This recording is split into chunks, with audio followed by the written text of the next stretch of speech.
ចឹងសម្រាប់ការជួសសំណាញ់បងប្អូនចឹងដើម្បីជួសសំណាញ់មកយើងមានឈ្នួនមួយនិងកន្ត្រៃក៏បានដែលកេះក៏បានដែរបងប្អូនចឹងសម្រាប់សំណាញ់របស់ខ្ញុំនេះគឺសំណាញ់3ហ៊ុនកន្លះបងប្អូនបាទ3ហ៊ុនកន្លះគឺវាចេញរូបរាងដែលវាដាច់ប៉ុណ្ណេះបងប្អូននេះដាច់រូបរាងវាប៉ុណ្ណេះនេះរូបរាងវាប៉ុណ្ណេះចឹងយើងកាត់កន្ទាយតាយនេះចេញសិនមក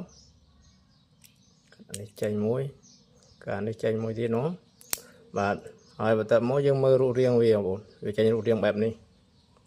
បាទនៅពេលចេញរូបរាងបែបនេះហើយយើងមើលកាឡាវាយើងគួរតែចាប់មើលមួយណាបងប្អូនយើងមើលយើងចាប់ពេលនេះទៅលើមកក្រោមទៅមកទៅលើវិញអញ្ចឹងវាជិតកាឡាឈឹងបងប្អូនជិតល្អអញ្ចឹងបើសិនជាយើងមិនចង់ចាប់ពីខាងនេះទេយើងអាចចាប់ពីខាងនេះក៏បានដែរបងប្អូនចាប់ពីខាងនេះមកអានេះហើយដេញទៅលើវិញទៅមកដេញមកខាងនេះអានឹងក៏បានដូចគ្នាដែរបាទចឹងចាប់ដើមចឹងខ្ញុំចាក់ពីខាងនេះមកមុនបងប្អូនពីឆ្វេងមុនចឹងយើងសូកវាចឹងមកទាញវាដល់ជាមួយយើងតុបវាបងប្អូនតុបនេះមកនឹងចូលខ្សែទៅមកខាងសូកចឹងមកបាទសូកហើយទាញហ្នឹងកន្លែងនេះយើងដាក់មួយចិនក៏បានដាក់ពីរចិនក៏បានដែរបងតែខ្ញុំដាក់ពីរចិនហើយកន្លែងដំបូងនេះសូកវាមួយចិនទៀតនោះមួយជុំទៀតនោះបាទសូកមួយជុំចឹងហើយចឹងសូកវាមកក្រោមចឹងមកបាទសូកមកក្រោមហើយយើងទាញមើលមកល្មមបងប្អូនបន្ទាប់មកយើងចាប់កន្លែងនេះបងចាប់កន្លែងនេះមកនេះបងមុំដងទៀតចឹងសូកវាហើយនេះវាកន្លែងនេះហ៎យើងសូកចេញមកសូកវាចាក់វាធម្មតាពីរសរសៃហើយមកសរសៃកដោបាទហើយបន្ទាប់មកយើងតុបមើលបងតុបមើលឲ្យកាឡានេះអាកន្លែងនេះនិងអាកន្លែងនេះឲ្យស្មើគ្នាបាទយើងតុបមកស្មើគ្នាយើងតុបវាសិនមកហើយទាញអាកាឡានេះទាញអាខ្សែនេះទាញមកនេះបងទាញមកនេះបងគឺស្មើគ្នាបងវាមិនអាចស្មើគ្នា 100% ទេបងវាមានខុសគ្នាតិចតួចឯងនេះបងបាទទាំងបន្ទាប់ពីប៉ុណ្ណឹងហើយយើងចាក់ទៅលើវិញចាក់មកលើចឹងមក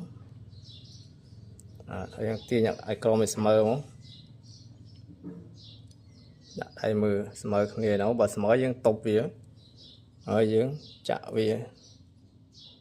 ពីសរសៃមកសរសៃកណ្ដាលមកយើងទាញបាទទីហើយគឺនៅសល់តែមួយកន្លាទេបងជិតអស់2កន្លាហើយជិតកន្លែងនេះជិតអស់ហើយចឹងមកកន្លែងនេះម្ដងកន្លែងរៀងតូចតិចបងប្អូនដោយសារកន្លា3ហ៊ុននេះវារូតកន្លាវារូតដោយសារសំណាញ់ទាវវាអាចរូត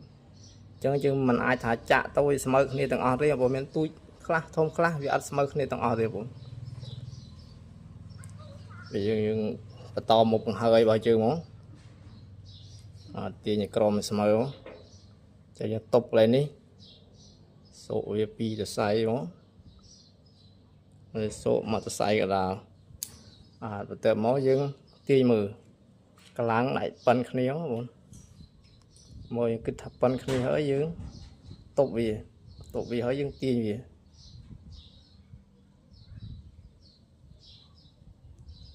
វាមកនេះបងប្អូនចឹងជិតបងប្អូនជិតឈឹងហើយចឹងកន្លែងតាមឧទននេះយើងចង់កាត់កន្លែងនេះក៏បានយើងចង់បន្តទៅលើមកជុំក៏បានបើយើងកាត់កន្លែងនេះយើងដាក់ពីរជឿនដែរបងប្អូនកុំឲ្យវារុះតែខ្ញុំអត់កាត់កន្លែងនេះទេខ្ញុំចាក់ទៅលើនេះមកតង់នេះអត់លហើយទេតែខ្ញុំចាក់វាទៅលើដើម្បីការពារវារុះបងប្អូនខ្ញុំចាក់ទៅលើហើយតុបមកហើយសូកវាពីរសរសៃឲ្យមកសរសៃកណ្ដាលបាទហើយខ្ញុំដាក់វាមួយជើងទៀតដាក់វាពីរជើងបាទប៉ុណ្ណឹងមកចឹងការជួសសំណាញ់គឺมันជាពិបាកប៉ុណ្ណាទេបងតែយើងស្វែងរកពីវាគួរសមដែរបងបាទចឹងរួចជាការស្រេចបងប្អូនយើងកាត់អាឧទននេះចេញឲ្យស្អាតមកយើងយកតែកេះថែមមកដាក់តែកេះរូលឲ្យស្អាតមកគឺស្អាតបាត់ហើយបង